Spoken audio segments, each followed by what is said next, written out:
Alright guys, we're going to give this another try. I'm going to just give it a few minutes here just to see if everything's working properly.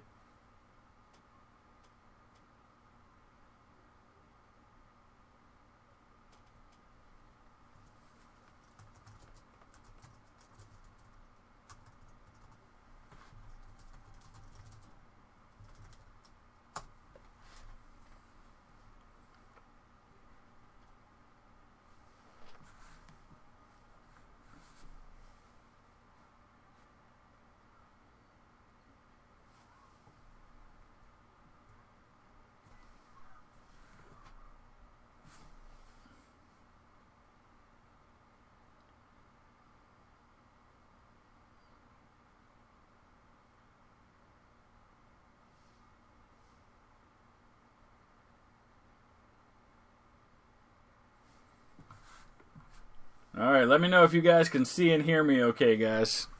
I'm going to start the battle, but actually just pause it for a second. I just want to make sure you're able to see what I'm doing on the screen and that it's working properly. Because it seems last time it did not.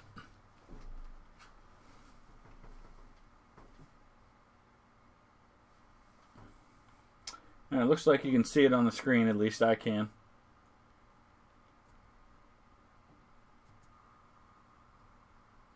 Last time it did not.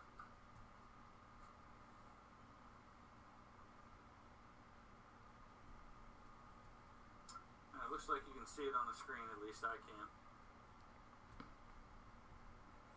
can. Alright, so it's 9:35 right now, about 9:40 or so Eastern Time. I'm going to go ahead and get this battle rolling. I'll give some folks a few minutes to get in. And I will be watching the chat. I do have it pulled up this time. Awesome. I see you there, John Carson. I'm going to give it about 3 or 4 more minutes, and then I'm going to go ahead and get started with this battle. I'm playing it as the Confederates. This is the historical Battle of Gettysburg, and I am playing on Brigadier General difficulty so that the numbers should be fairly historic as far as what the units actually had.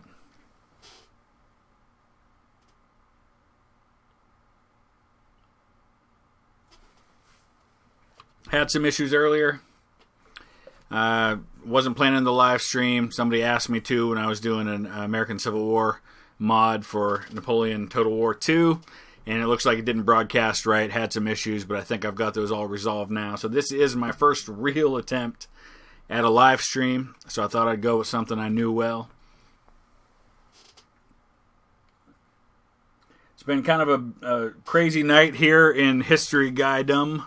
My wife and I, along with our kids, we bought a new house tonight. We're going to be moving about 3 miles from here into a much bigger house. My wife's got a business that's been doing very well, so we're very blessed. We're very thankful for that. All right, we'll give it about 2 more minutes, and we'll get started.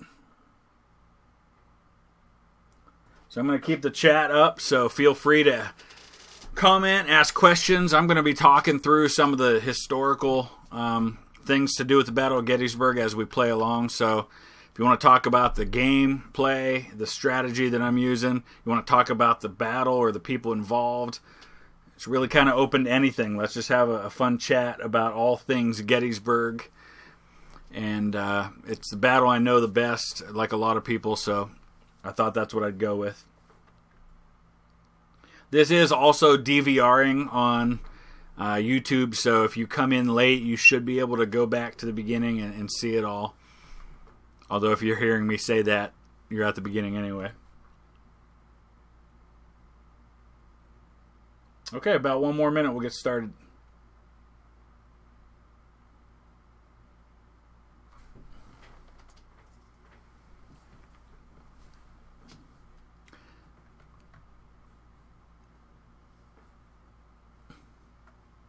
So I'm going to talk through some of my strategy as I go along, but I'll also probably be just kind of rambling on about the historic battle as well. We start out here on July 1st, 1863, just as it was historically. You've got 2 brigades of Union dismounted cavalry under Brigadier General John Buford, who actually died about 6 months after the battle. His brigades were commanded by two men named Gamble and Devon. They did incredibly well for themselves. This whole battle was just a series of smart moves by the Union and blunders by the Confederates when it came to taking advantage of the high ground of this battle. It's true in any battle, but especially in this one, it was all about the Union having the more favorable position in this battle. So for me, playing in this battle, my goal is that I've got to take that high ground before the Union gets it. And that's going to be a tricky one on this battle because McPherson Ridge right here, I guess this is McPherson Ridge here. Here's the barns. This is Oak Ridge up here. And then Seminary Ridge. It's hard to get into that position before Cutler comes up on this side and the Iron Brigade comes up on this side here. So, hey, if you're in there, if you're in here and watching, go ahead and use the chat and say hello just so I can greet you and we can interact as we go along. So what I'm going to do is I'm right away going to break from history. Historically, what happened was Archer came straight at McPherson Ridge right here. Davis came up on this side of this railroad cut, which is right here, which both sides kind of viewed as a great defensive position, but it actually kind of turned into a death trap. So I'm actually going to send just these two brigades of archers right up to here. Actually, I'll go right there for now. The rest, I'm going to shift over this way, and I'm going to send Davis just running to try and get to Oak Ridge as quick as possible. I want to get position in that ridge, in those woods, before Cutler hits it, and he hits it in about a half hour. So here we go. This 5th Alabama is actually it operates as a skirmisher unit on here. So I have to be careful that they don't get out of ahead of everybody else. I'm just going to get Pegram right into here. Both sides are going to have about equal numbers here on day one. So it's really just about taking the high ground. I'm going to just rush Davis's unit straight at Oak Ridge as quickly as I possibly can. They're going to run into a little bit of resistance, but not too much.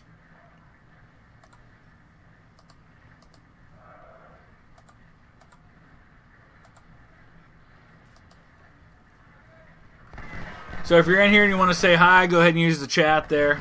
I see John Carson. As I mentioned a few minutes ago, if you weren't in here yet, I'm going to be talking about the historic battle. I'll be talking through some of my strategy as I go along, but I'd love to have discussions about all things Gettysburg, whether it's this game or the battle itself. So if you have questions or comments or anything, go ahead and use the chat, and I'll be keeping an eye on that as much as I can as we go along. This is my first actual attempt at a live stream. I did one a little while ago tonight, but I kind of wasn't really prepared for that. So we'll count this as my first. So I'm going to hang tight right here with these guys because I think that he'll eventually pull these guys back. The main thing is I've only got 14 minutes now. I've got to get up to that high ground before Cutler gets there.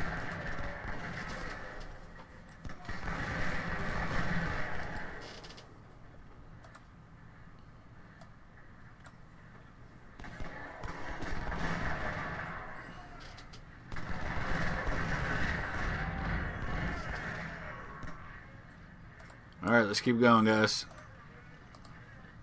So I'm going to send these skirmishers from the 5th Alabama up to kind of cover my left flank against Devon. Alright, we're going to start running here.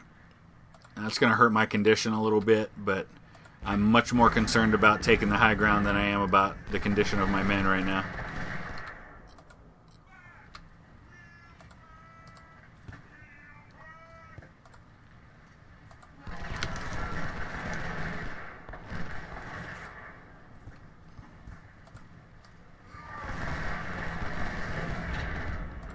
Seventh Tennessee is going to get lit up if I don't pull them back a little bit. Alright, so we're going to get up here in the high ground. Oh, Davis got flanked. He got hit by these guys over here, so that kind of got messed up a little bit. But otherwise, we're going to make it just in time.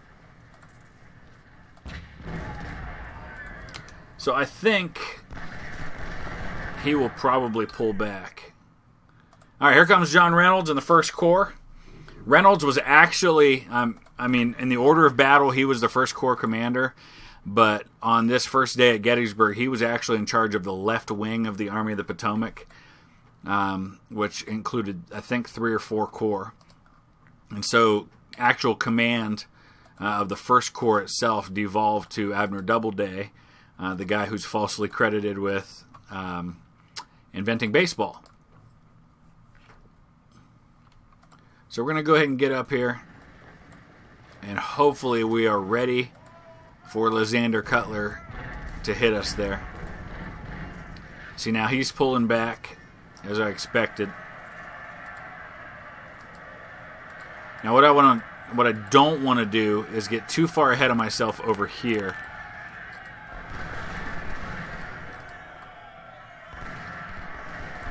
Oh boy. Alright. I got a bit of a problem here. Not having the 42nd Mississippi there really messed me up, because it opened my flank.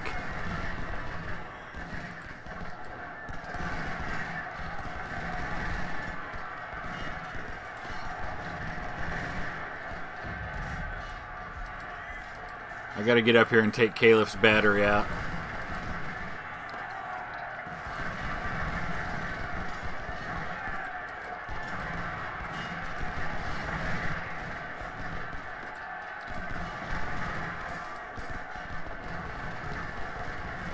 Alright.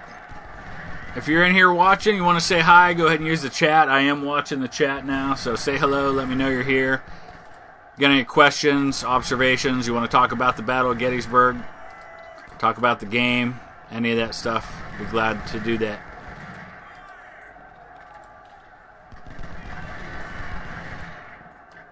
So I don't want to overextend myself and try to rush to get over here, because by the time I would get up into position there, the Iron Brigade's going to be there. So I'm going to wait for reinforcements before I jump into all that. Meanwhile, Dad duty calls. Who bought these? I did, buddy. Oh! Say hi, buddy. I'm actually live right now. Hi! That's my son, Eli. Here you go, sir. You need me to open that for you? Yeah. Here.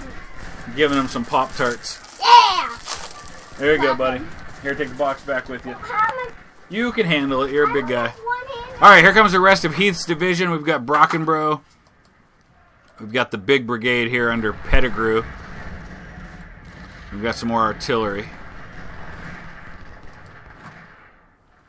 Now, I've heard his... I've heard that pronounced as Heth, but I'm fairly certain it was Heath. H-E-T-H.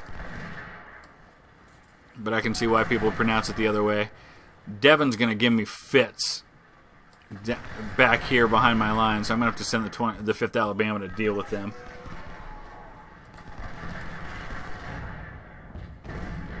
Alright, so like I said, I've got a decent position right now. I'm going to merge Archer's 14th Tennessee and 7th Tennessee together. One more volley and Devon should be history. So there's the Iron Brigade right here. You got the 4th Michigan. That's actually the 24th Michigan. I guess they never fixed that, but it was definitely the 24th Michigan that was in the Iron Brigade. I believe this was their first battle. Now here's the thing. I'm tempted to advance here and kind of turn his line. But in 26 minutes, the rest of the 1st Corps units are going to be up. Gabriel Paul, he's going to have some big brigades coming. So I'm just going to hang tight right there and let him throw his units at me. Inflict as many casualties as possible. We got AP Hill over here. Let's bring him up. He's my Corps commander.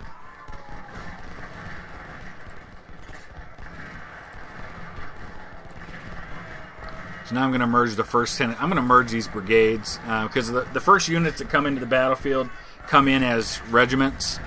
And so you've got all these really small units that you have to wield on the battlefield.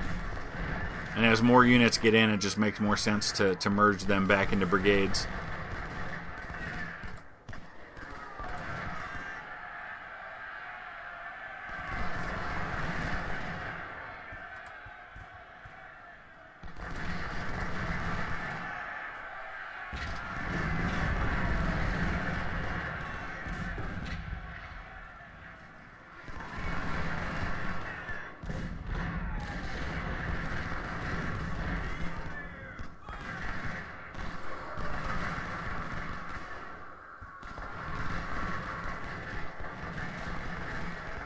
Alright, we got to do the same with Davis's regiments now. Whew, okay, we just dissolved another Union unit.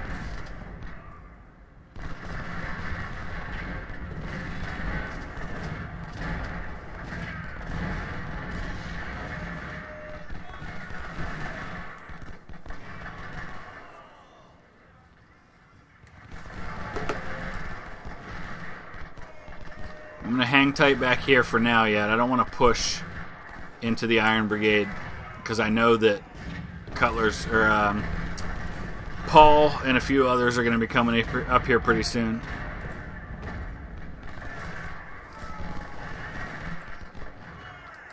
So I'm going to push right up here, try to get into the 7th Wisconsin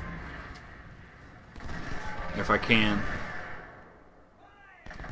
The Iron Brigade, if you're not familiar with the battle and with the units, the Iron Brigade wore these distinctive black hats, and from what I understand, it wasn't an intentional thing when they first formed the brigade.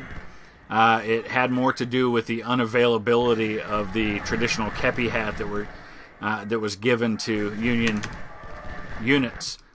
All right, more Yankees reinforce, but it became a distinction for them, and it was a way to identify them in the battlefield, and that was when the rebels in the 3rd Corps knew that they were not just up against some local militia, because Pennsylvania had formed all of these kind of National Guard type regiments to defend against the invasion, and so they thought that's what they were dealing with when they came into the town. But when they saw the Iron Brigade, they realized they were up against the Army of the Potomac. Alright, I'm going to go ahead and advance Archer. I'm going to bring Brockenborough over this way. So eventually, after this next phase of the battle in an hour and 20 minutes, I'll get the 2nd Corps coming down from the north. And I should have an advantage on him before he gets the 11th Corps up to reinforce his right side. So I'm condensing my units here back into brigade size. I've got to get Archer back up.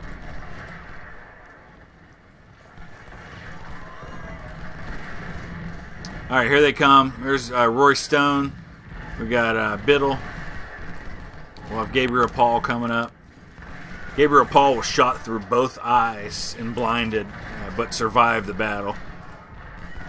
So people don't realize that some of the fiercest fighting of the entire Civil War happened on the first day at Gettysburg. Because I feel like the first day at Gettysburg gets it doesn't get a bad rap, but I think it gets ignored in favor of some of the stories about the 2nd and 3rd days.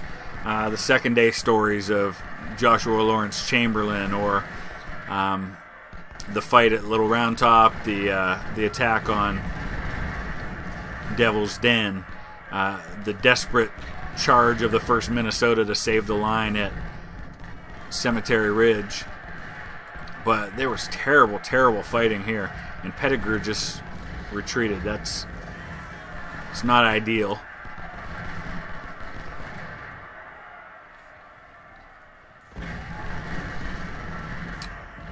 I actually thought I'd be better off on the left than I was on the right, but it seems like maybe the opposite is true.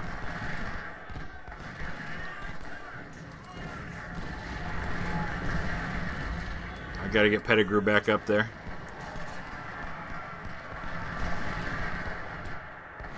Yeah, Davis is not going to be able to hang on. Look at the casualties. 1,700 kills, 1,000 deaths. And there goes Davis. And Joseph Davis was killed. Brutal. Alright, so we're losing the fight over here on Oak Ridge.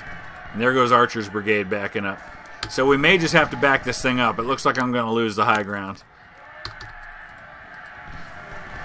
Thankfully, I've got units coming down from the north.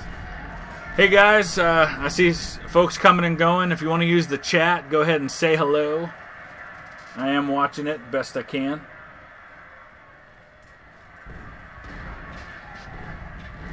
This is not off to a great start for me. I felt like I was doing okay for a while.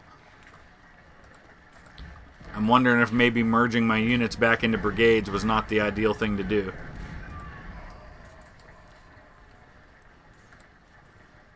So we're going to just kind of regroup here a little bit.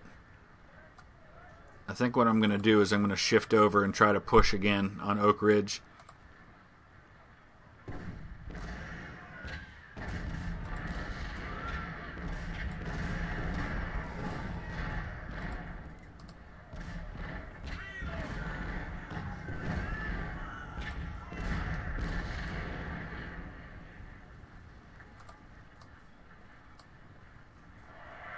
Looks like he may come at me. That would be perfect.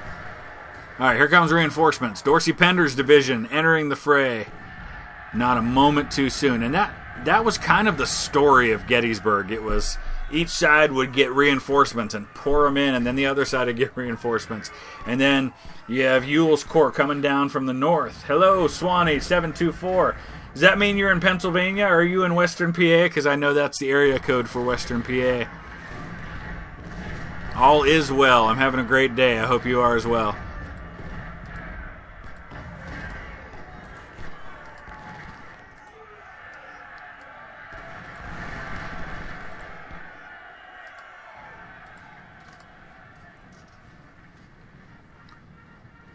Alright, so it looks like Baxter actually came at me, which wasn't necessarily the best idea. I'm gonna go ahead and set a lane down on this side. So these are still 3rd Corps units that are coming in. And now I've got the advantage in numbers again by about 4,000 men. Casualties so far, about 2,200 on my side. I've lost 1 gun. About 2,000 on his side. So pretty even so far. Minnesota, what part of Minnesota? I was there back in October. I flew into Grand Rapids. Or I flew into Duluth and I drove to Grand Rapids. I spoke at a school in Grand Rapids. Right up there at the beginning of the Mississippi River. Alright, once I get the rest of these folks into line here, I'm going to go ahead and advance and try to take this high ground again. I'm going to see if I can get around Gabriel Paul's right flank with Thomas. Use my superior numbers and try to push him off those hills.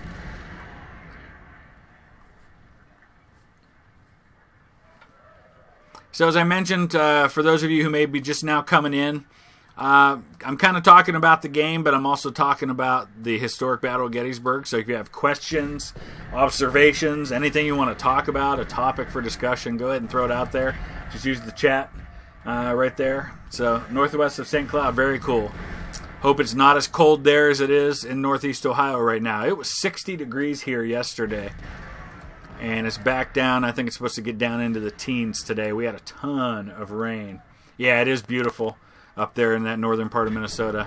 It was very cool to see that the Mississippi River was about, 15, 20 feet wide there. I just thought it was this little minor stream, and here it's the Mississippi. Alright, we've just about got everybody. As soon as I get Lane to pass up Brockenbrough, we'll start advancing. Because I've got the numbers. Of course, he's going to get more, too. The 11th Corps, Oliver Howard's going to be coming up. Hey, John. How's it going? Thank you. I love it. I haven't had this channel too much more than a year. I started it in December of 2016, and this was kind of the game that kind of got me off the ground. So I appreciate that, guys. I really do. It's been a lot of fun. I have learned a lot. I am so much better at this game because of my YouTube channel, because of all the people who commented and gave me tips and tricks and observations, helped me get better at the game. Hopefully in the process, maybe you guys have too. Oh, my supplies are empty. Feels like 5 degrees. Yeah, that sounds like it's how it typically is in Minnesota this time of year. Alright, let's see if we can push these guys off this ridge. Historically, this did happen eventually, but large numbers of troops on both sides ended up surrendering on day one. Davis, I think the 42nd Mississippi, got caught down on the railroad cut.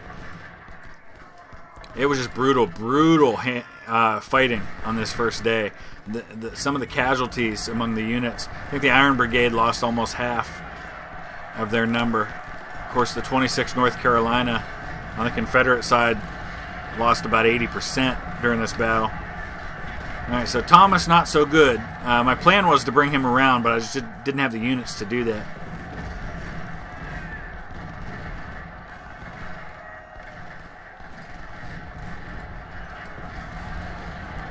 I'm going to go ahead and see if I can push through the 2nd Wisconsin. Should be able to drive the 7th Indiana off too. Iron Brigade was known as the Iron Brigade of the West because they were all from what was the west of the country, really. I mean, we had California and things like that, but we had the 2nd, 6th, and 7th Wisconsin, the 19th Indiana, and the 24th Michigan. Oh, this is not going well right now at all. We got to get Pettigrew moved up here. What's amazing to me about some of these 3rd Corps brigades is that not only did they participate in this awful, awful fighting on the first day at Gettysburg, but then some of those units came back and participated in Pickett's charge, which is just crazy to me. All right, we're going to pause real quick and kind of take inventory of where we are. So, John, you said you always push straight up and take the ridges in the woods as fast as possible and hold them. I did that, and I actually held the ridge here, Oak Ridge, and then he drove me off, unfortunately. So that's usually my strategy as well. Easy to hold back and take the big round top on day 2 and push the Union off for the win. Yeah, that's typically what I do. Now, in my campaign, I usually am able to get a day 1 win just because I'm able to kind of have more favorable numbers. But this being the historical battle, it's not quite so favorable. And I just kind of messed that whole assault up there. But we'll reform. I'll still be able to take it. Of course, he got the 11th Corps coming up. They're going to come up and start getting up here on the right. The thing I want to avoid is getting into the... oh, man. Why did Lane go all the way out there? We got to pull him back. What do I want to avoid is getting into the street combat. Getting bogged down in the city. Not really a city. They had 2,400 people. So, yeah, not going so well for me at the moment, but we'll get regrouped here, and we'll be okay.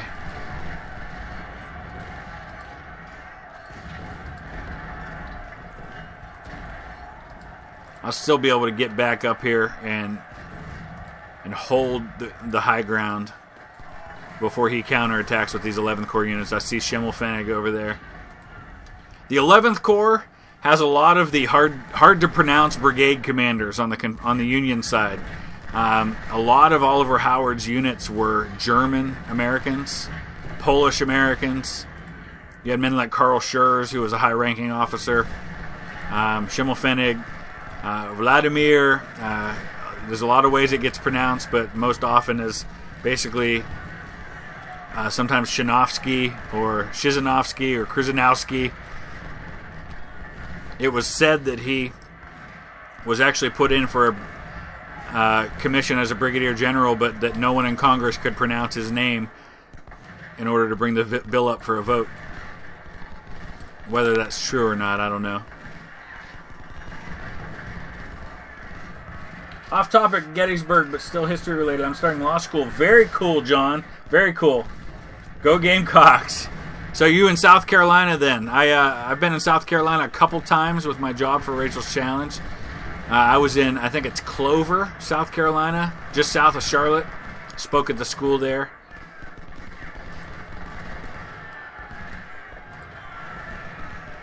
And John Carson, been watching for a while. Enjoy the historical chat while playing and the actual strategy used.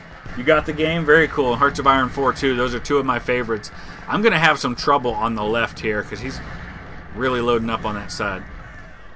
Why are these guys getting flanked?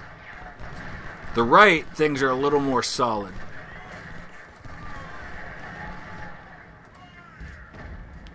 So there's the guy I was just talking about. Shinovsky, Shizanovsky, Kruzanowski, a lot of different ways it gets pronounced. He was Polish. I just need Thomas and Scales to hang on until I can start getting those 2nd Corps units to come down from the north. Gotta get General Archer up here. Looks like we don't have enough room on the line for Davis. That actually might not be a bad thing. Maybe I bring him over here to help out on the left. 25 minutes from Chickamauga. Very cool. I have not visited the battlefield at Chickamauga. I was in Atlanta a couple years ago. I went to Kennesaw Mountain, Lookout Mountain. One of my ancestors, he was in the 20th Ohio. That was, part of the attacks on Atlanta. He was part of all those battles. Interesting fellow 173. Thanks for joining. You had a professor in college who told the same story. From what I understand, it's true. Awesome. Yeah, I know I've read that somewhere, but I think I was a kid when I read it, and I just couldn't remember whether that was true or not. All right, we got to get Davis over here to help out because Scales and Thomas are never going to be able to hang on.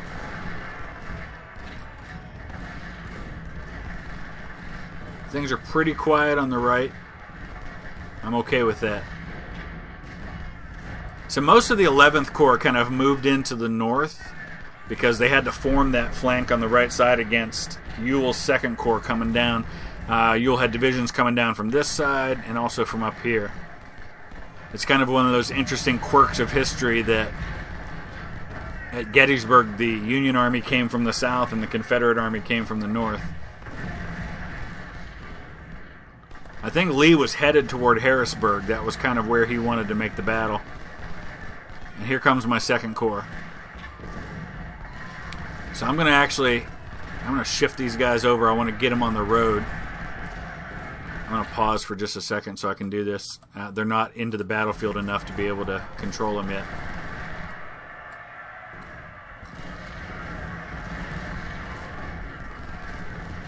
All right, now I'll pause. So I want to get these guys not going through the woods as much as I can. It's not letting me drag. Okay. Well, we'll just do it this way for now until they're into the battlefield a little more. Alright, so they're going to be a big help when I get them in there. They're going to be there just in the nick of time because Scales is backing up. Davis will kind of help me hold the line here temporarily. Haven't been to Kennesaw yet. You want to see it? Gettysburg. Gettysburg and Antietam, Sharpsburg are my two favorite eastern battlefields that I've visited. They're very, very different. Of course, the Gettysburg battlefield by far has the most to see. Wonderful brand new visitor center they built just in the last few years there. Of course, years ago when I was a kid, they used to have that big tower that you could go up and see the battlefield. But they're trying to turn Gettysburg battlefield back to its original state where possible by removing things like that big gaudy tower that used to be there. Alright, he's not coming at me on the right yet. I probably should bring these guns up further. Especially since they're smoothbores.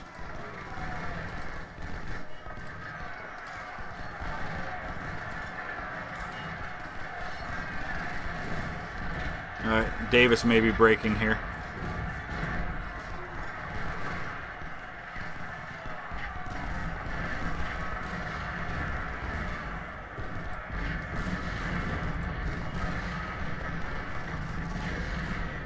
Oh, Wade Hampton statues in Columbia. Yeah, Wade Hampton, he was the governor of South Carolina after the war. It's amazing how many of the men on both sides went on to political careers. Of course, some of them had political careers before. Guys like Jim Kemper, who was a brigade commander under Pickett, I think had been the Speaker of the Virginia House of Representatives. And you see that kind of portrayed a little bit in the movie Gettysburg, where they show him talking politics quite a bit.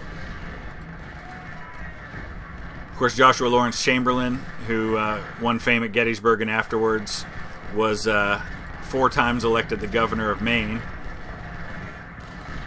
James Longstreet was one of the few former Confederates who became a Republican after the war, because primarily Democrats were pro-Southern. At the time of the Civil War, Republicans tended to be in the North and pro-Union, pro-Civil War. It wasn't always the case. There were war Democrats, and there were Republicans who were against the war. Chickamauga, yeah, I definitely want to visit the Chickamauga battlefield. I had relatives, uncles, brothers of ancestors who fought in the Orphan Brigade at Chickamauga. I think their brigade commander... I'm trying to remember if Helm was their brigade commander, Benjamin Hardin Helm, but he was Mary Todd Lincoln's brother-in-law, and he was killed at Chickamauga, and I think he commanded the Orphan Brigade, which was a Kentucky brigade.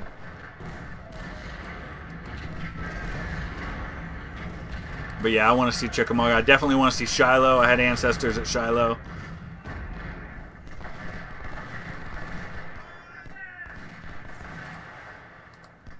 But what I like about the Antietam battlefield, and I've mentioned this on some of my videos before, is unlike Gettysburg, which has been quite a bit commercialized and has a ton of visitors. There's always a lot of people at Gettysburg. Antietam's quiet. It's not nearly as built up. There's still a lot of monuments, but it's much quieter, and it looks much more like it would have in 1862 when the battle was fought. The town's still small. You don't have hotels and restaurants everywhere.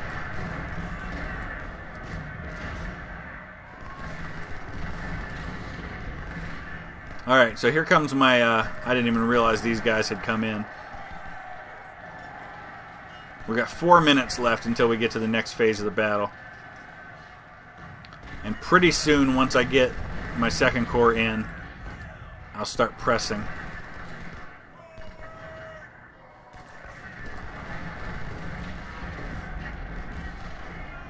Awesome, very cool. I have ancestors on both sides as well. Interestingly, because most of my family tree goes through Kentucky, they're withdrawn to Cemetery Hill, I actually didn't have too many. I had 13 ancestors, direct ancestors who fought during the Civil War. Very few of them were at any of the major battles. Of course, a lot of them were in Kentucky, and Kentucky was very much almost like its own war in and of itself. Stone's going to come in here and get this battery. I got to be careful. A lot of the Kentucky soldiers just stayed in eastern Kentucky fighting against one another. My ancestor in the 20th Ohio was in the Western Theater. My ancestor who was in the 4th Pennsylvania Cavalry was really kind of the only one who was at most of the major eastern battles. I had an uncle who fought at Gettysburg with the 26th North Carolina, was killed on July 1st down here fighting against the 24th Michigan. So this is a point in the day when things started going badly for the Union. They had fought bravely and as long as they could, but they just got overwhelmed. And much like he did at Chancellorsville, Oliver Howard breaks on the right, and that exposes the flank of the 1st Corps, who, even though they had lost half their men, was still hanging on. And it was unfortunate because some of the officers then turned on Doubleday and made it sound like it was his fault. And it really wasn't. Doubleday did quite well for himself as the 1st Corps commander. Huh. Very cool. I'm reading all your comments there, guys. Yeah, I can't think of any battles in particular where specific ancestors of mine would have been firing against each other. But I did have, during the Revolutionary War, one of my... I think I can probably start moving on him now. One of my mother's ancestors was a guy by the name of Captain William Riddle. He was a Tory militia captain. He was a loyalist. He was an American. He was born in Virginia, grew up in North Carolina. Was captured by men under Colonel Benjamin Cleveland, who was the North Carolina militia commander, and hanged at a place in Wilkesboro, North Carolina. I've actually been there. I have a piece of the tree that he was hanged on. It was called the Tory Oak. I only found out a couple years ago that one of the men who captured Captain Riddle and hanged him was a American militia captain named Benjamin Greer, who happened to be one of my dad's ancestors. So one of my dad's ancestors literally captured and hanged one of my mom's ancestors. So that's one of those amazing stories that I've found in researching my ancestry.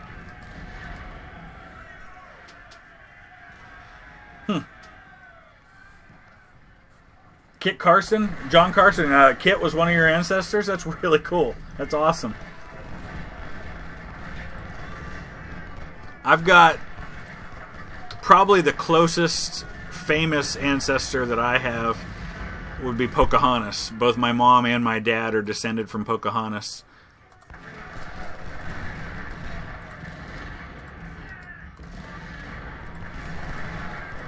My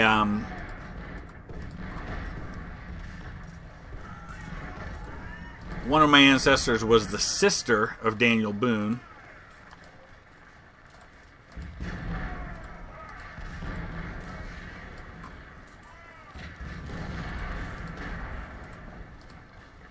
Alright, so here's where he's going to start to break. And if I get super lucky here, I don't have any cavalry. I'm going to pause for just a second because here's a nice juicy opportunity that I need to take advantage of.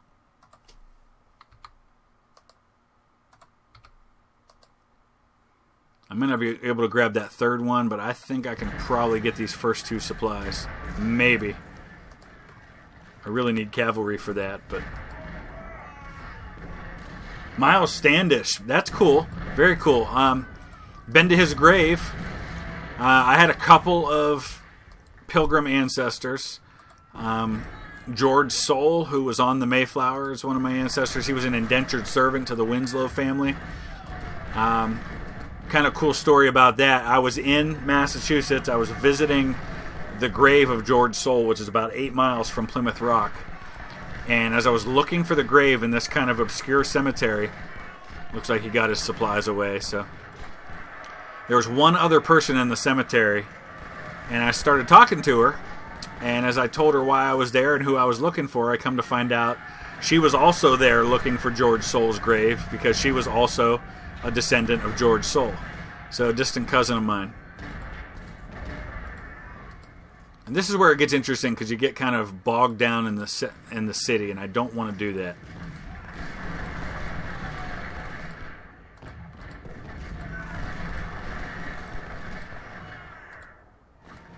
So I'm going to try to go around the best I can.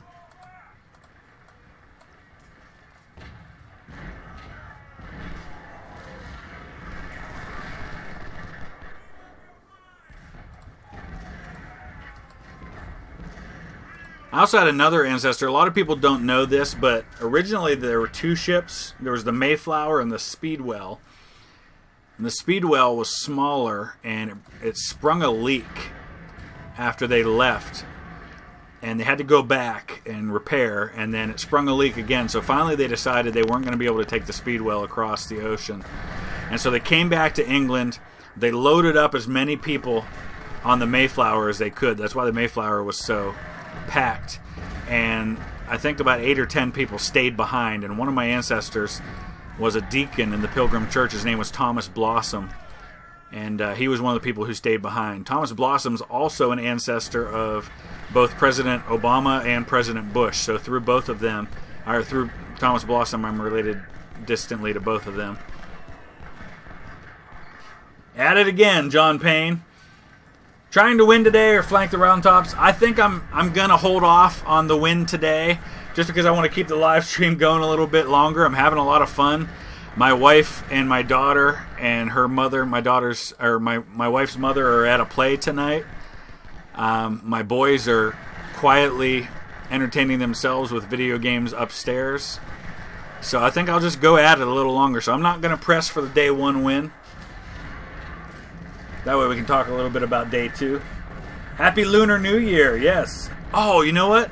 It is almost that time, huh? I know that back in the day, New Year's Day was March 25th, which is why some of the month names are what they are. So October, which oct means 8, is the 10th month. Now, because at one time October was the 8th month, November was the 9th month, September was the 7th month. So March 25th, 1700 was followed by March 26th, 1701. So I'm really not going to press this too much into the city here.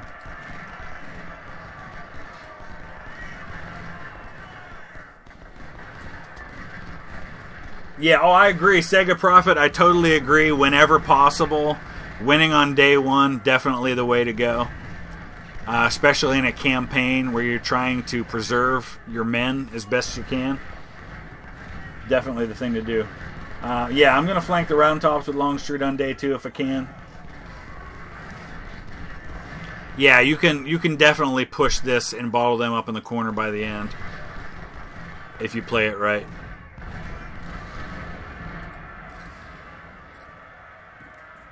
But I'm having fun with the live stream, so we're going to let this keep going for a little while. So I'm actually going to go ahead and speed this up so we can go ahead and get on to day 2. So we'll just try to inflict some more casualties here on Schimmelpfennig. So one of the smartest things the Union did on day 1 was recognize the importance of Cemetery Hill back here as their fallback position. And so they parked some of the 11th Corps units back there and held that ground. And so as the Union Army fell back through town and lost thousands of men captured, they formed up on Cemetery Hill and made their stand there. And of course the other big mistake made by the Confederates that day was not taking Culp's Hill. That's kind of one of those famous what ifs. What if Stonewall Jackson had been there with the 2nd Corps? Would he have pressed it? I think he probably would have, because he always tried to press the advantage when possible. If you get a chance, might try CSA mod for HOI. Oh, yeah, I saw that they had one. Last time I tried it, which was a couple months ago, it wasn't nearly finished. And so they had basically USA versus CSA. They had the Civil War territory, but there wasn't a lot that was done with the rest of the game mechanics, the research and such. It was mostly just kind of a cosmetic thing. So I might have to go back and revisit that. Okay, so we're going to go on to day 2 here.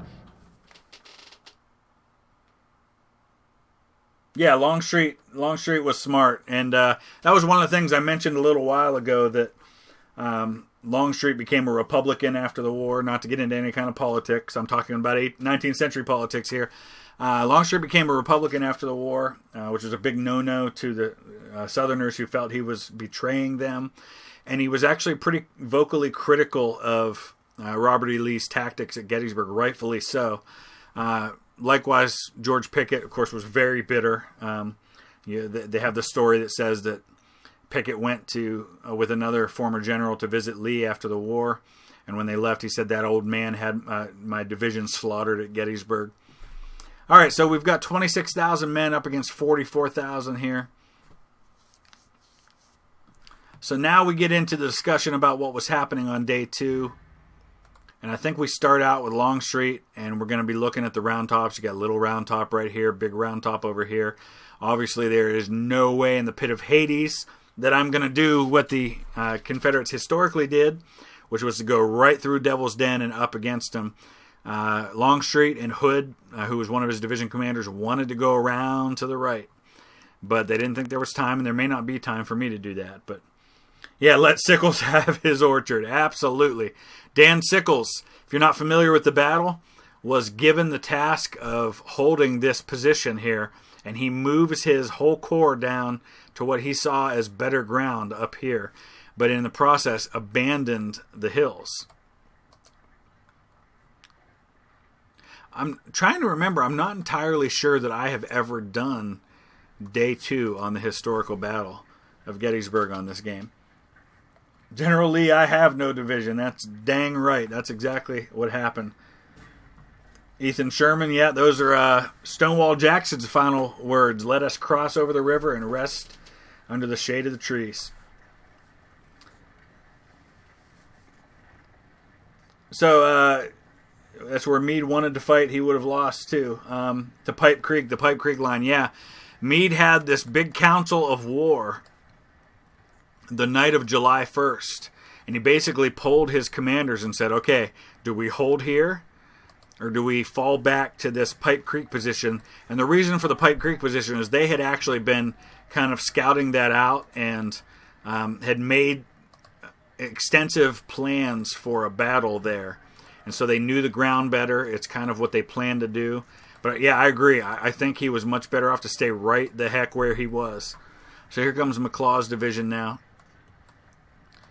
So like I said, I've never done this with the historical battle before, so how do I best do this? Do I want to just rush around with Longstreet back over here around Big Round Top and hit him from the rear?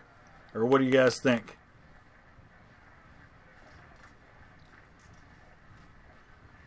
Yeah, Saga Prophet, I'm with you on Gettysburg being the superior film.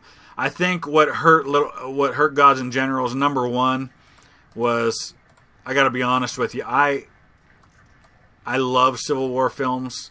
I'm a huge fan. Some of the dialogue just killed it for me in that one. It just felt really kind of hokey and cheesy. Now, maybe that's how they talked. But some of the scenes, like with the family in Fredericksburg, and the way that they were talking and just these kind of lofty, flowery, poetic words, I don't know, it just didn't do it for me. I thought Stephen Lang was brilliant as Stonewall Jackson, just as he had been as Pickett in Gettysburg. And there was rumors that if they were going to make the third film in the trilogy, which is based on the movie, what's the name of that book now? I've read it. Last Full Measure, I think it's called.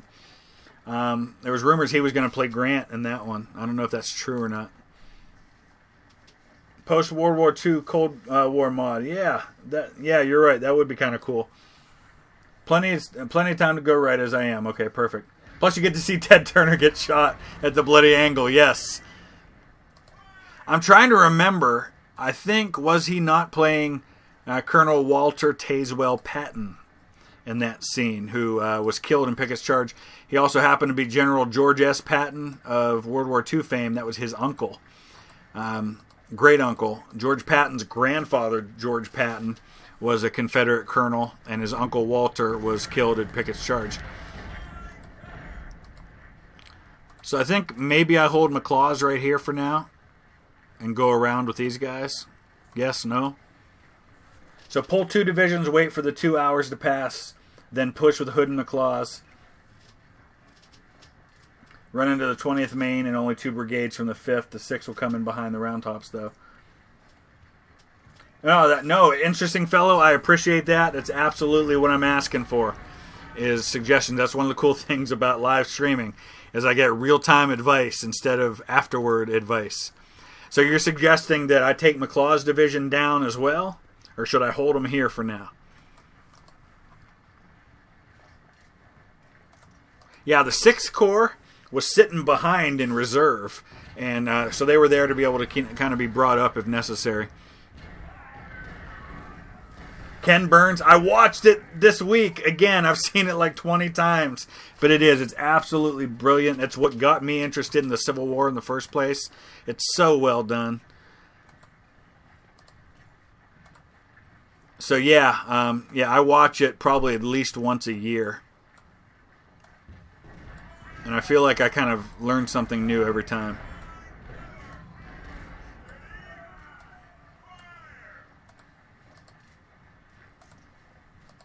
Shelby Foote is one of my favorite people to listen talk about the Civil War. He passed away about 12, 13 years ago, but he has a big part in that documentary. Pull McClaw, Sickles won't advance. Okay, that's what I wanted to know.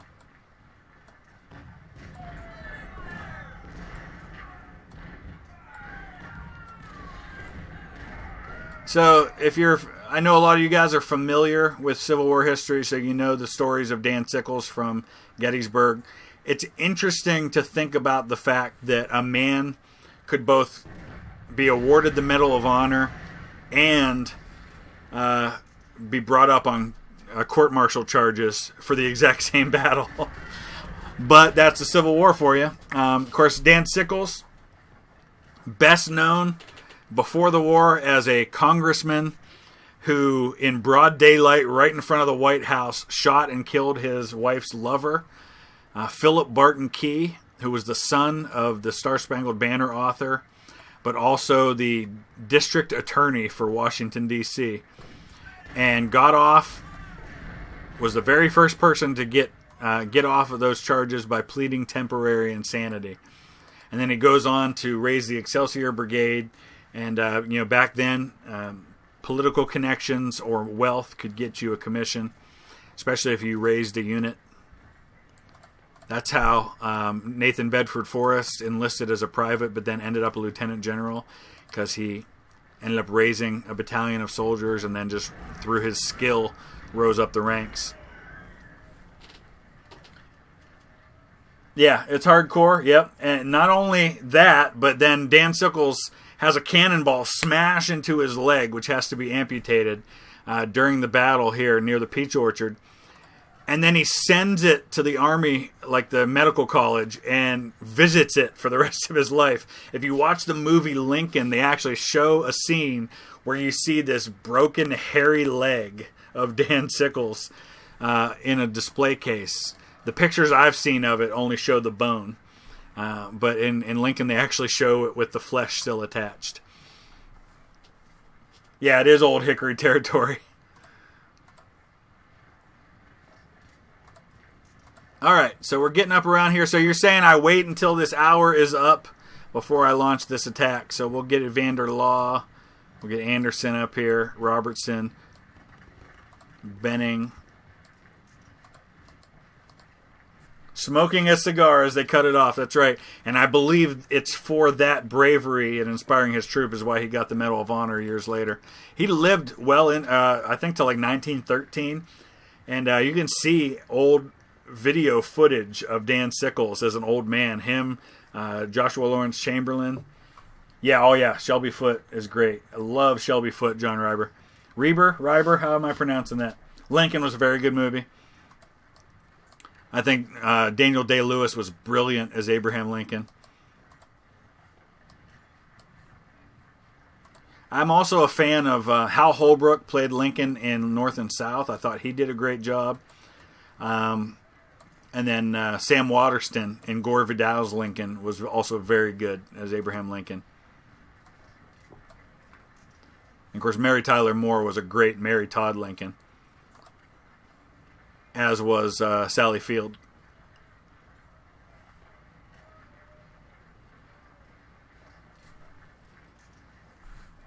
The 6 will come in northeast of where Hood is now. Okay, so up in here. Go now, hit Little Round Top, set up a brigade of artillery in the farm behind. The counterattack will come. Okay, we shall do just that.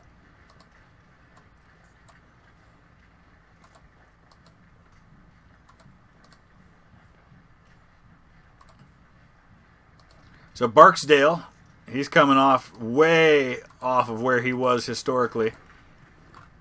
All right, so there's Ward right there. I think that's a 3rd Corps unit.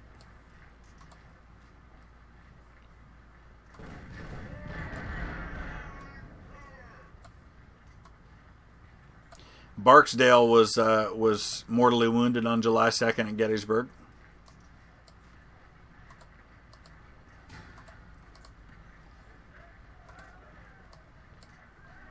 Yep, only Strong Vincent up there on Little Round Top. Of course, Strong Vincent was also mortally wounded, as was Stephen Weed, I think.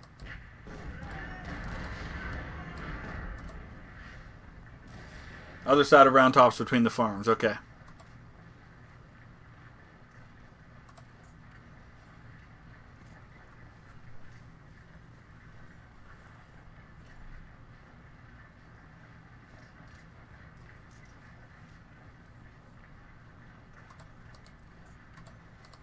So Chamberlain's all the way down here.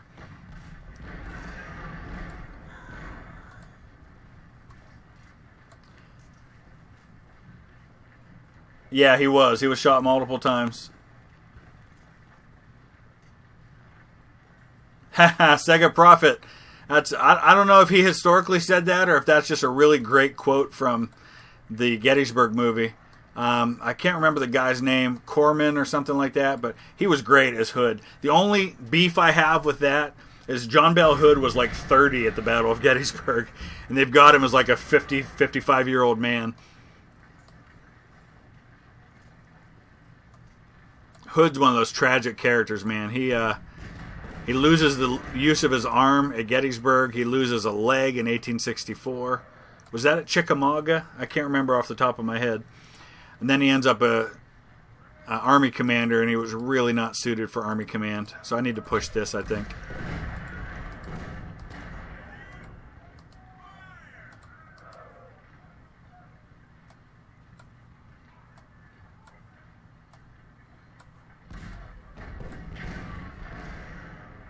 Hit Vincent from behind. Okay. I'm going to put Benning right here just to kind of draw his fire. My concern with going up right here is I was worried that somebody's going to come down from the north and hit me on my flank.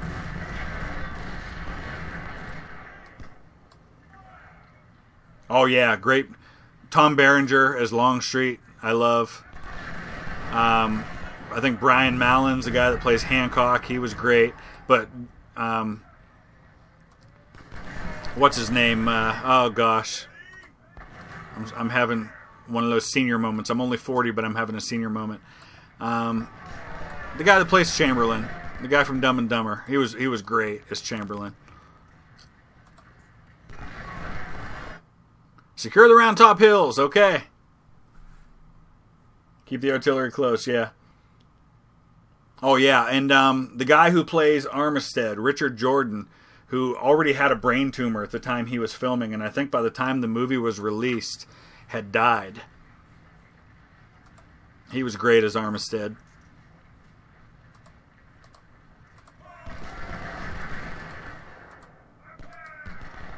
Richard Jordan was in one of the Tom Clancy movies. Because I remember him saying the line, "I'm a politician, which means when I'm not kissing babies, I'm stealing their lollipops." I think it was Hunt for Red October he was in. I come northeast of the farm, yeah. Yeah, he did. John, he had a brain tumor, and he died shortly after filming Gettysburg. And I believe, if I remember right, they had actually filmed Armistead's death scene at Spangler's farm, which happened like a day or two later. But they chose, out of respect for the fact that he had died, not to show that scene in the movie.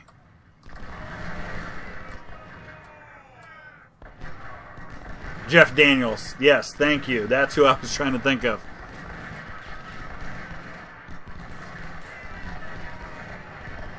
Chamberlain's one of my favorite personalities from the war.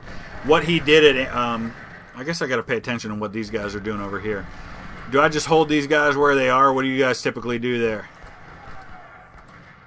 What Chamberlain did, the exchange between him and John Gordon at Appomattox is just one of my favorite stories from the war.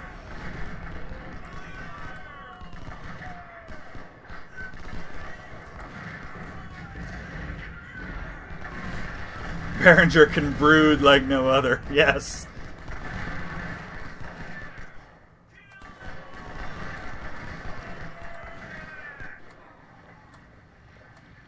So should I get these guys up here on this side then? Are they going to be coming from up here?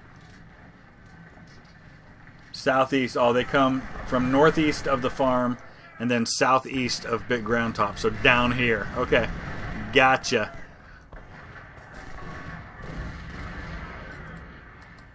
So I need to keep my artillery real close then. Get them up here.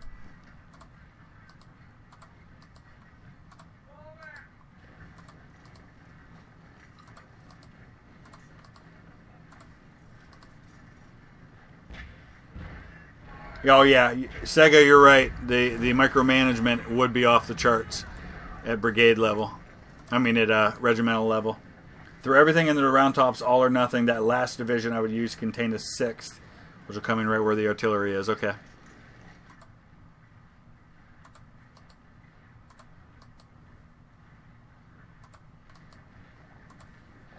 All right, we got to turn Roberts in here.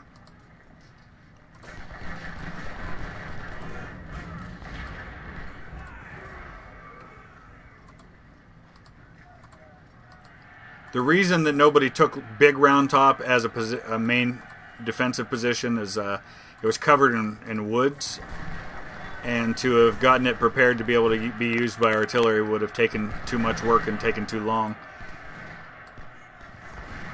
Stephen Lang, yeah, he was in Avatar. I have never seen Avatar. Admission, never seen Avatar. And I know they've got several more coming out.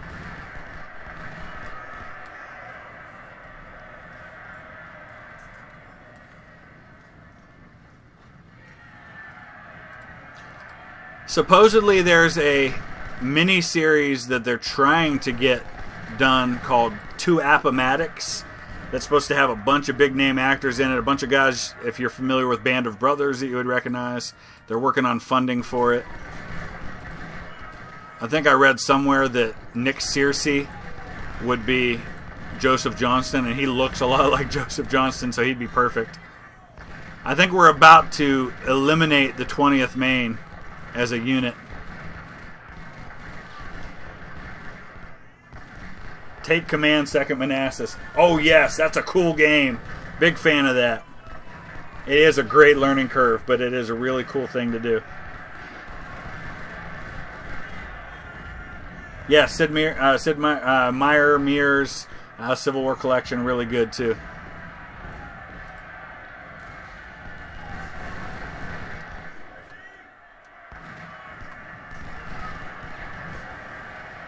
There's Weed, Burbank. These are all 5th Corps units. Wow. Look at Zook.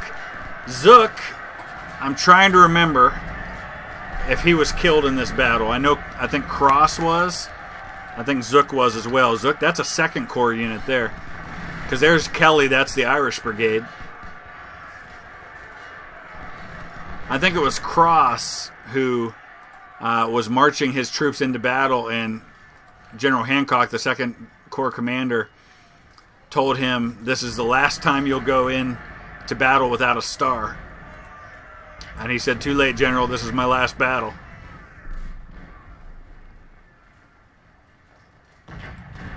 Let's go up and try to get into these woods. War of Rights. I do have War of Rights. I actually did a couple of videos a while ago in War of Rights.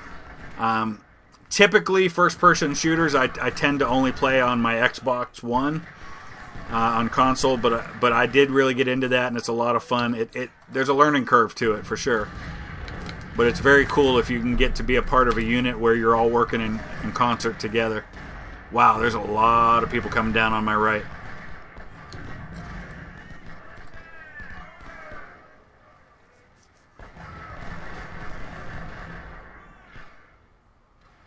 Oh yeah, we got these guys over here.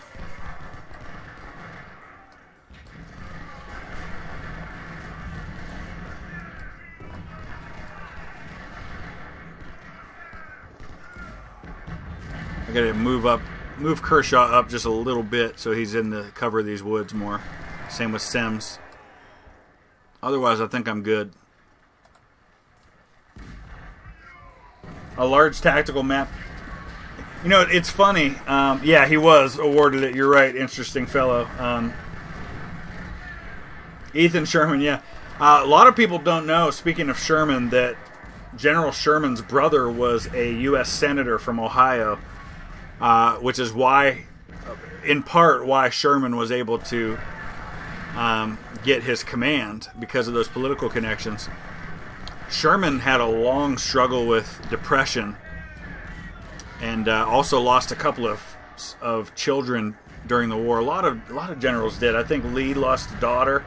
I know Longstreet lost children during the war, dying of disease. And Sherman, I think, lost 2.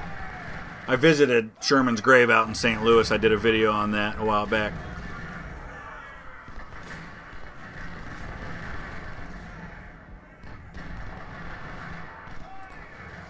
Hey, there's Dan Sickles. Get him. I don't even know what time it is. I've gotten so involved in this.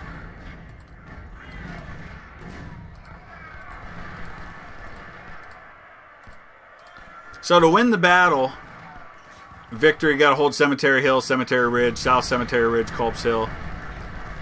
You just need one of those, and I've got Little Round Top. So I'm actually going to win if I hang on for these last 3 hours, and I think that'll probably be good.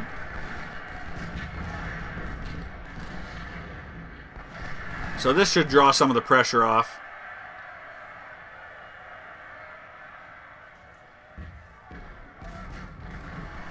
Yeah, I see what you mean about Anderson's brigade. I'm going to go ahead and plug him into this hole up here. Alright.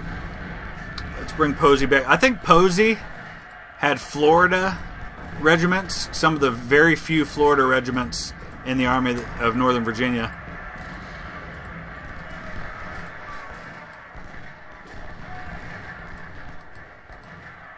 Watch your rear. Okay, the 6. Yeah, that's why I originally had a couple units back there, was to cover for that, and maybe I still will because it looks like he's shifting everybody over to the left.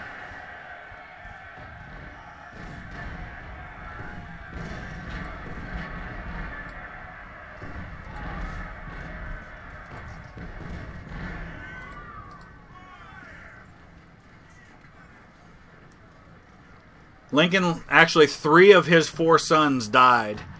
One was Eddie. Eddie died before the war, before he was president. Willie died during the war in 1862. And Tad died a few years after Lincoln was assassinated.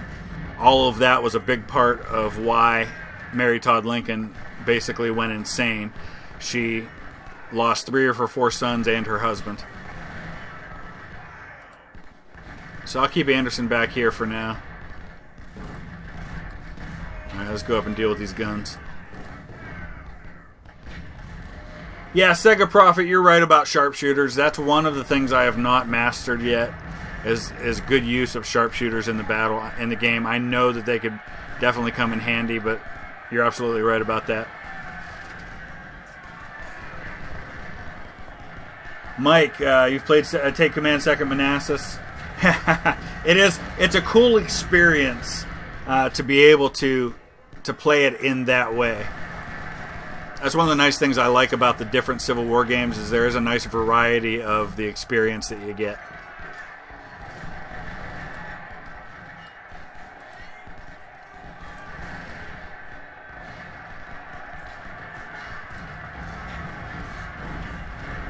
I don't much care if he drives me off over here. I'm just trying to pull the pressure off the round tops, because I've got everything I need to do to win, as long as I'm holding little round top.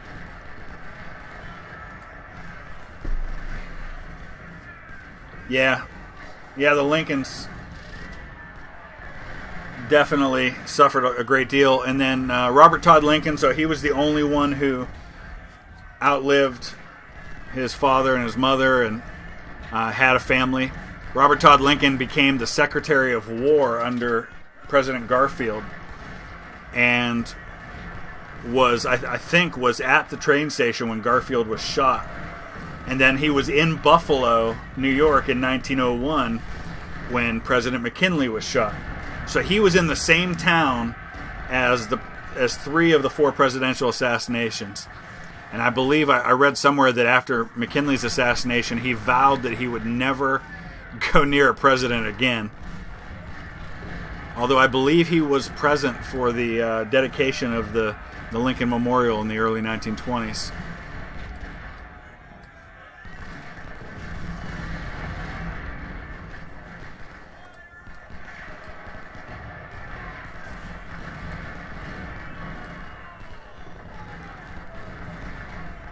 Yes, I'll definitely be trying out Waking Tiger for Hearts of Iron 4 when it comes out. One of my favorite games, so I definitely try to experience everything on that one. Alright, here comes Standards Brigade. I believe, if you're familiar with my series on Ultimate General Civil War, you'll know that one of my patrons has a brigade that he asked to be named the Paper Collar Brigade. I think that's Standards Brigade, Vermont soldiers.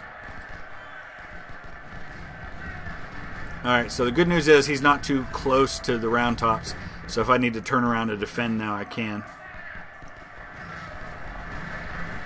Sedgwick's Corps, that would be the 6th Corps. Poor John Sedgwick. He's the guy who, story goes that at Spotsylvania Courthouse, there was sniper fire all around, and he was warned by his staff to get down, and said they couldn't hit an elephant at this distance, and that was as far as he got because he was shot.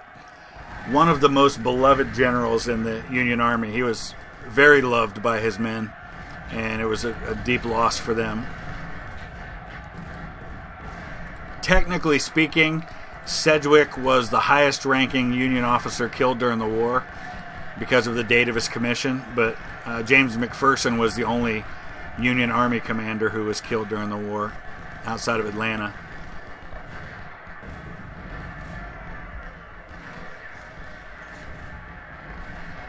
Yep, there's a whole bunch of them coming here from the 6th Corps. I'll hold Benning up here on Little Round Top. I think that should be enough.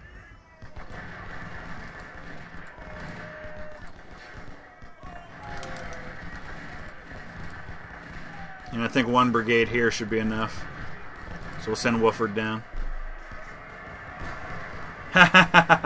Sorry, interesting fellow. I didn't want to, I don't want to give you any anxiety.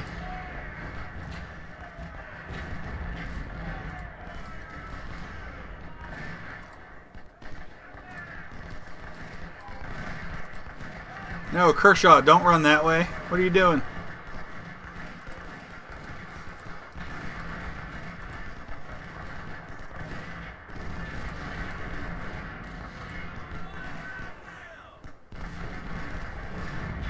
Yep, Texans, Alabamians, and Mississippians coming at him. You're right. Got Barksdale's Mississippians. Law had those Alabamians. I think Evander Law's brigade was the one who was going up against Chamberlain at Little Round Top. Benning was Georgians, I believe.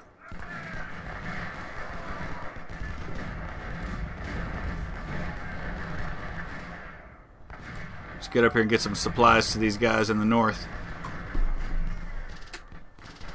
Scourge of War, yes, I have a couple of the Scourge of War games. I love them. I wish the graphics were better, and I wish it was a little easier. It's again, there's kind of a learning curve to that, but a lot of fun to play.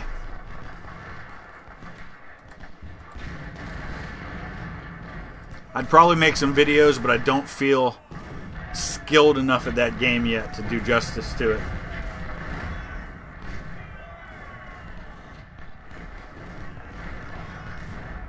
Always trust the Georgians. Interesting fellow. Yes, Cobb holding the Burnside Bridge position.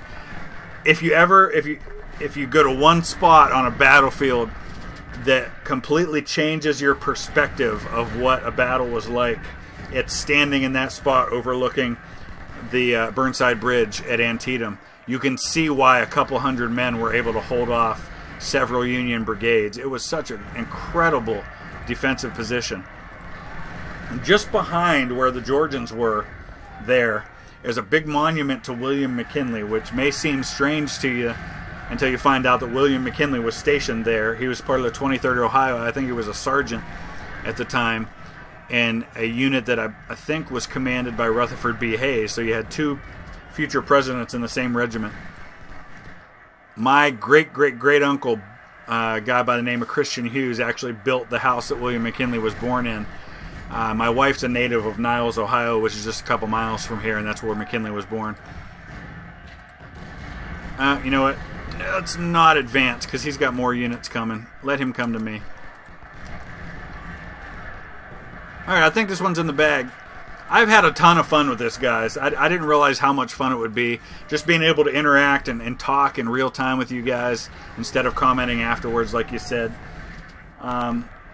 Yeah, I think you're right. It was Toombs at Burnside Bridge. I don't know why I'm thinking of Cobb.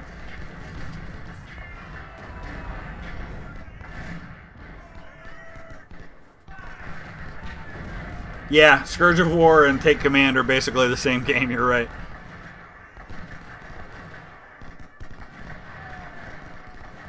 All right, here's some more units coming up into this, but we'll. I'm going to fast forward just a little bit here. Lots of artillery firing down. I probably could almost bring Benning over. I can definitely bring Kershaw down.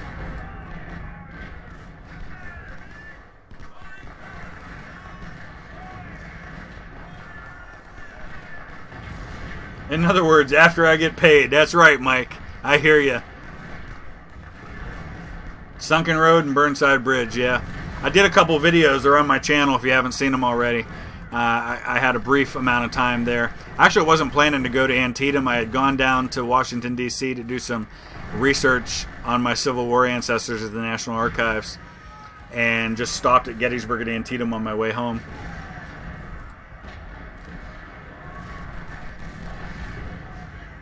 "150th Anniversary Edition." Yeah, I think that's probably what I have. But yeah, definitely that's the way to go. Oh, Fisher's going to charge right into Perrin's brigade there. This one's in the bag, no doubt. He's still got more men on the field than I do, but he's lost 15,000 to my 7. He's going to hurl some more at me. Oh, Dorsey Pender was killed. So he didn't last quite as long as he did in real life. He was killed. He died not long after the battle.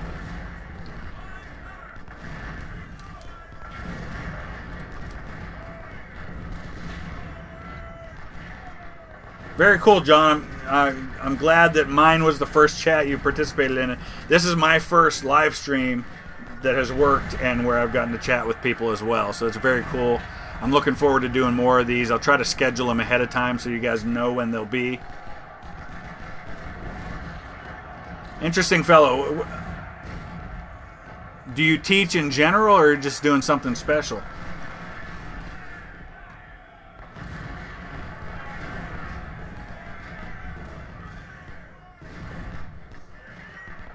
Alright, boy, Semmes only has 282 men left. Wow! Half hour left. Some of my units have dissolved over here. It's not a big deal.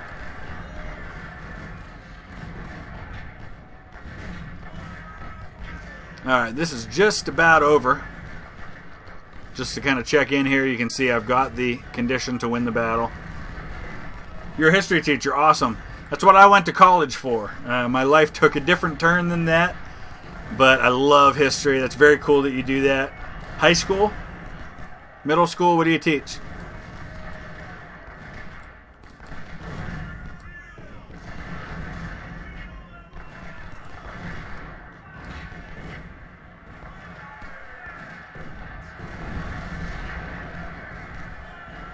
These Second Corps boys flinging themselves at me some more. Alright, we're just about ready to wrap this thing up, guys. It has been a lot of fun. I definitely look forward to doing these more often. If you have a particular request for one you'd like to do, I'll probably try to do a channel update in the next couple of days, and I'll let you know when the next live stream is going to be and give you an opportunity to let me know what you think it should be and put your requests in for that. Woo, we grabbed 6,000 Springfield 1861s. I've never grabbed that many guns like that in my campaign.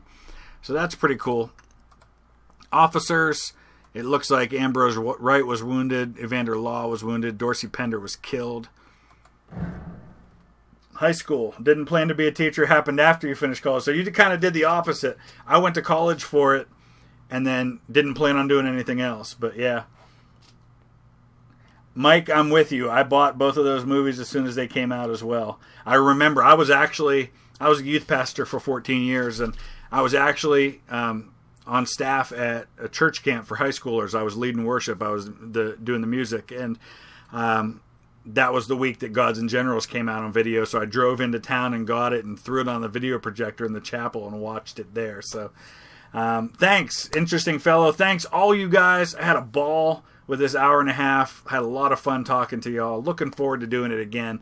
So I'm out for now. I'm going to go make sure my boys are still alive. They're upstairs playing video games. So we'll see you again soon, guys. Thanks for checking it out.